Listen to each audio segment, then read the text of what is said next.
ভারত বাংলাদেশ সীমান্তে কাঁটাতারের অভ্যন্তরে থাকা জমিতে নির্বিঘ্নে চাষাবাদ করতে দিতে হবে বিএসএফ কে। মূলত এই দাবিকে সামনে রেখে সোমবার কোচবিহার জেলার তুফানগঞ্জ মহকুমার বালাপুত গ্রাম পঞ্চায়েতের উত্তর বালাপুত এলাকায় প্রায় 3.5 ঘন্টা পথ অবরোধে শামিল হলেন সীমান্তের কৃষকেরা। আন্দোলনকারী কৃষকেরা জানান যে বালাপুত এলাকায় কাঁটাতারের বেড়ার অভ্যন্তরে থাকা নিজেদের জমিতে পাট কিংবা ভুট্টা চাষ করতে পারছে না তারা বিএসএফ এর বিধি নিষেধের কারণে। আর এই সময় ভুট্টা চাষ করবার ক্ষেত্রে প্রতি মুহূর্তে বিভিন্ন ভাবে বাধা দিচ্ছে বিএসএফ এর বাধার কারণে দীর্ঘ 2 বছর যাবত তারা কাঁটাতারের অভ্যন্তরে থাকা নিজেদের জমিতে সঠিকভাবে চাষাবাদ করতে পারছেন না। এ ব্যাপারে তুফানগঞ্জ 1 নম্বর ব্লকের বিডিও সহ বিভিন্ন প্রশাসনিক আধিকারিকদের দ্বারস্থ হয়েছেন তারা, কিন্তু এরপরেও সুরাহা হয়নি তাদের এই সমস্যার। চলতি মাসের 6 তারিখ বিএসএফ এর পক্ষ থেকে লিখিতভাবে জানিয়ে দেওয়া হয় যে বিএসএফ এমন কোনো কাজ করছে না যাতে জনগণের অসুবিধা হয়। তারা কোনো কৃষককে তার জমিতে কৃষিকাজ করতে বাধা দেন না। এই বার্তা পাওয়ার পরই উত্তর বালাপুত এলাকায় কাঁটাতারের অভ্যন্তরে নিজের জমিতে ভুট্টা চাষ করতে যান এক কৃষক এবং এখানেই আবার বিএসএফ এর দ্বারা বাধাপ্রাপ্ত হন তিনি। বাধ্য হয়ে ফিরে আসতে হয় তাকে। পরবর্তীতে নভেম্বর মাসের 12 তারিখ আবারও সুষ্ঠুভাবে চাষাবাদ করার অনুমতি চায় তুফানগঞ্জ 1 নম্বর ব্লকের বিডিও এবং তুফানগঞ্জ মহকুমা শাসককে লিখিতভাবে আবেদন জানান সংশ্লিষ্ট এলাকার কৃষকের। আর এরপর প্রশাসন থেকে তাদের জানানো হয় যে তাদের সুষ্ঠুভাবেই চাষ করতে দেওয়া হবে, কিন্তু এরপরেও বারংবার বাধাপ্রাপ্ত হচ্ছেন তারা। এই পরিস্থিতিতে চলতি মাসের 20 তারিখ তারা প্রশাসনকে লিখিতভাবে স্পষ্ট জানিয়ে দেন 24 তারিখের মধ্যে তাদের সমস্যার সমাধান না হলে 25 তারিখ পরিবার পরিজন নিয়ে রাস্তার উপর বসে যাবেন তারা। আর এই হুঁশিয়ারি দেওয়ার পরেই সোমবার সকাল 9টা থেকে রাজ্য সড়ক অবরোধ করে বিক্ষোভে ফেটে পড়েন এই সীমান্তবর্তী এলাকার কৃষকদের পাশাপাশি তাদের পরিবারের সদস্যরা। জানাবো, দীর্ঘদিন অবরোধ চলার পর বেলা 12টা 40 নাগাদ ঘটনাস্থলে আসেন তুফানগঞ্জ থানার পুলিশ সহ স্থানীয় জনপ্রতিনিধিরা। তারা আন্দোলনকারীদের আশ্বস্ত করলে এই অবরোধ আন্দোলন কর্মসূচি আপাতত স্থগিত রাখেন কৃষকেরা।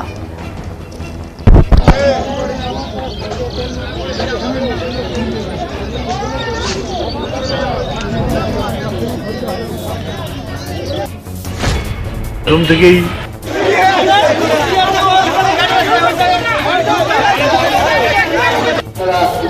সামিল হন এবং রাস্তায় বসে পড়েন।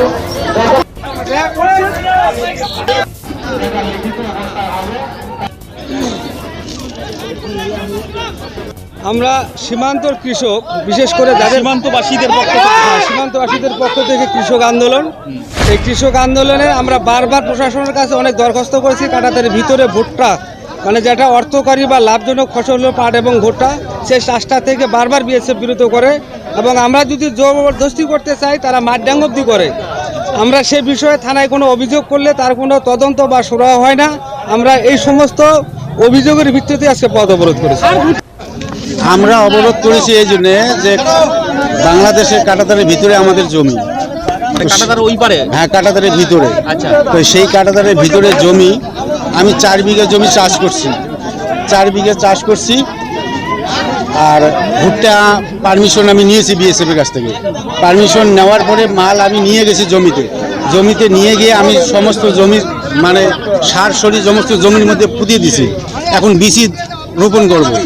তো বিচি রোপণ করা অর্ধেক হয়ে গেছে, আর অল্প কিছু বাকি ছিল। এই সময় বিএসএফ এসে বাধা দিয়েছে যে তোমাকে ভুট্টা কাটতে দেবো না। তো আমি বিএসএফ বলে ভুট্টা লাগাইতে দেবো না। তা সেইটা আগে বলে নেই, প্রতি বছর আমরা করে আসি, প্রতি বছরে আমরা করে আসি ভুট্টা, কিন্তু এই বছর আমরা মাল নিয়ে জমিতে দেওয়ার পরে আমাকে আটক দিয়ে দিয়েছে, জমি ওই রকমই পড়ে আছে। তারপরে এখন বাকি লোকগুলো, আমার গ্রামের যে বাকি লোক জমিগুলো আছে তারা ক্যাম্পে গেছে, তাদেরকেও পারমিশন দেয়নি, কাউকে পারমিশন দেয়নি, মানে ভিতরে ঢুকতেই দিবে না ভুট্টা। অবরোধ কৃষকদের পিঠ দেয়ালে ঠেকে গেছে, তার জন্য অবরোধ। এই যে আমরা নিজেদের ব্যক্তিগত মানে নিজস্ব জমিতে আমরা ব্যক্তিগতভাবে চাষাবাদ করতে পারতেছি না, আমাদের উপর মানে আমাদের ব্যক্তিগত স্বাধীনতাটাকে মানে হরণ করা হচ্ছে বিএসএফ এর পক্ষ থেকে। আপনাদের যে কাঁটাতারের ওই পারে জমি, আমাদের জমি কাঁটাতারের ওই পারে, আমরা নিজেদের স্বাধীন মতো আমরা চাষাবাদ করতে পারি না। ওই পারে কি যেতে দিচ্ছে না? যেতে দেওয়া তো ওটা তো সমস্যা আছেই। তারপরে মানে বিএসএফরা নির্ধারণ করে আমরা আমাদের জমিতে কি ফসল লাগাবো, মানে আমরা নিজেদের মন মতো আমরা নিজে ফসল লাগাতে পারি না নিজেদের।